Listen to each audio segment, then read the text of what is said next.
ajaran yang lain zuhud. Kalau zuhud, Imam Junaid itu moderat.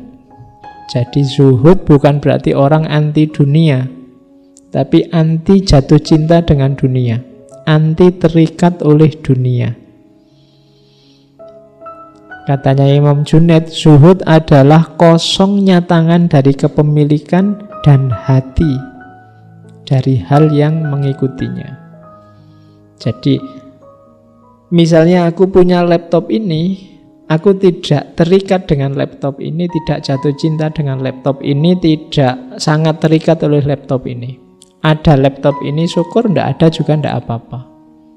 Jiwa yang semacam ini namanya jiwa zuhud. Tidak punya, tidak sedih, susah, kehilangan juga tidak sumpek. Kalau itu urusan dunia, suka-suka lah. Mau ada, mau tidak, oke. Ini berarti jiwa yang semacam ini, katanya Imam Junaid, namanya jiwa zuhud. Zuhud itu tidak harus selalu meninggalkan dunia, terus kamu ke hutan-hutan, apa ke gua-gua, apa ke... Ya, bayanganmu kan dulu itu, zuhud, uzlah itu berarti harus nyari sana ke gua-gua di Parangtritis apa di mana gitu.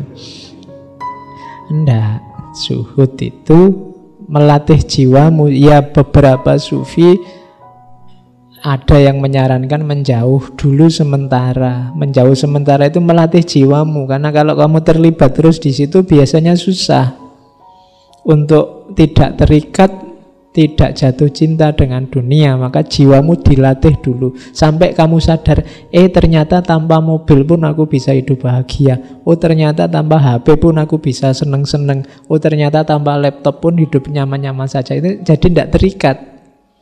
Makanya latihannya menjauh dari semuanya. Kalau kalian gelisah karena sangat terikat dengan handphone, smartphone misalnya, latihlah untuk tidak terikat. Misalnya hari ini setiap setengah jam sekali kamu mesti nengok HP. Besok saya latih 2 jam tidak tak tengok. Kalau sudah sukses 2 jam nggak nengok, ternyata 2 jam nggak lihat HP juga tidak apa-apa. Itu ya tidak pilek, ya tidak batuk.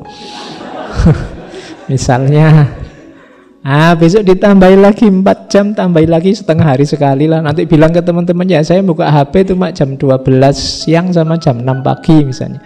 Jadi mohon maaf ya, kalau ada yang penting sekali telepon aja misalnya.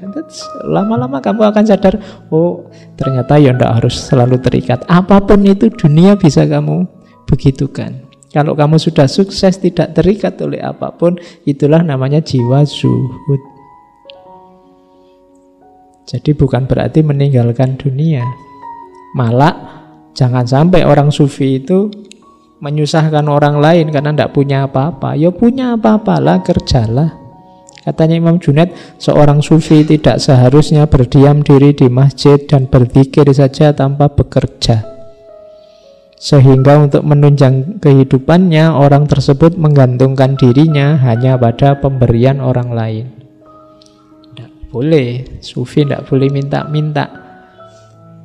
Oke, jadi latihlah jiwa zuhud, tidak terikat oleh dunia. Bukan berarti tidak memiliki dunia. Kamu punya, uang juga punya. Kalau mau sekedar makan enak, nongkrong di restoran paling mahal juga bisa, meskipun besok tidak punya uang lagi.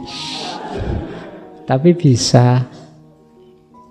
Tapi juga tidak terikat dengan dunia. Nah, itu jiwa zuhud. Ada kisah satu ketika ada orang bawa uang banyak pada Imam Junaid. Tanyanya Imam Junaid, kamu masih punya ndak uang selain yang kamu berikan padaku ini? Ya masih punya, banyak, tenang aja. Terus ditanya lagi, kira-kira kalau kamu dapat uang, pingin nggak dapat uang lebih banyak dari yang kamu punya sekarang? Ya pingin. Oh kalau gitu kamu ndak usah ngasih saya lah, ambil lagi uangmu. Wong aku ndak pingin uang, kamu masih pingin uang. Jadi kan kamu lebih butuh, berarti kamu bawa pulang lagi aja. Nah, itu ya. Kalau kamu bisa kayak Imam Junaid ini dahsyat kamu. Ada orang mau ngasih, kamu tanya dia, sampean masih seneng ndak kalau dapat uang lagi, dapat uang lebih banyak? Iya. Ya kalau gitu ambil aja. Saya ndak butuh uang kok. Oke, itu para sufi. Itu menunjukkan jiwa yang zuhud, tidak terikat. Ada kisah juga ini saya bawa ke sini sehubungan dengan suhud uzlah tadi. Hati-hati dengan menyendiri. Tadi meskipun sekali-sekali kita harus menjauh, tapi jangan ada cerita muridnya Imam Junaid yang merasa, wah aku level sufiku sudah tinggi. Kemudian murid ini, aku ingin hidup sendirian biar tidak terganggu orang lain. Aku pengen uzlah, pengen tirakatan sendirian, ingin menyendiri. Kemudian dia mengasingkan dirinya. Waktu asyik uzlah tiba-tiba satu malam datang orang membawa onta. Kemudian ayo ikut saya, tak antar ke surga. Dia ikut. Terus dibawa ke satu tempat, di situ banyak orang ganteng-ganteng, orang cantik-cantik, makanan enak, macam-macam. Kegembiraan yang luar biasa. Sering tiap malam datang ke sana, dibawa ke tempat itu. Terus suatu ketika dia cerita pada muridnya Imam Junaid yang lain, aku itu tidak tahu, mungkin karomahku sudah luar biasa. Jadi tiap malam aku itu dijemput semacam dibawa ke surga.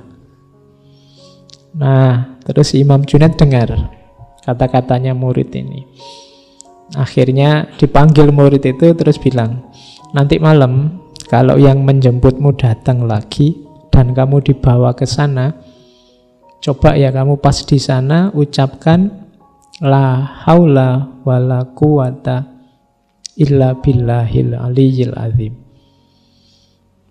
Nah, murid ini ikut petunjuk gurunya. Meskipun dia ragu-ragu. Guru ini syirik aja, enggak suka ada orang seneng. Iya.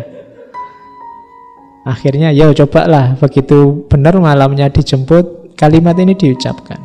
Begitu kalimat la haula ini diucapkan, semua keindahan di sekelilingnya lenyap. Akhirnya dia melihat bahwa ternyata dia hanya dibawa ke tempat pembuangan sampah yang di situ banyak tulang-tulang berserakan.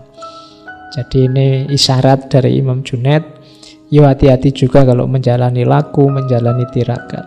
Harus ada pembimbingnya. Jangan jalan sendiri, hati-hati. Karena seperti di minggu lalu Imam Haris Al-Muhasibi, bisikan itu bisa dari nafsumu, bisa dari setan, bisa dari Allah. Awas keliru, kamu butuh pembimbing. Oke, ini sehubungan dengan suhud dan uzlah.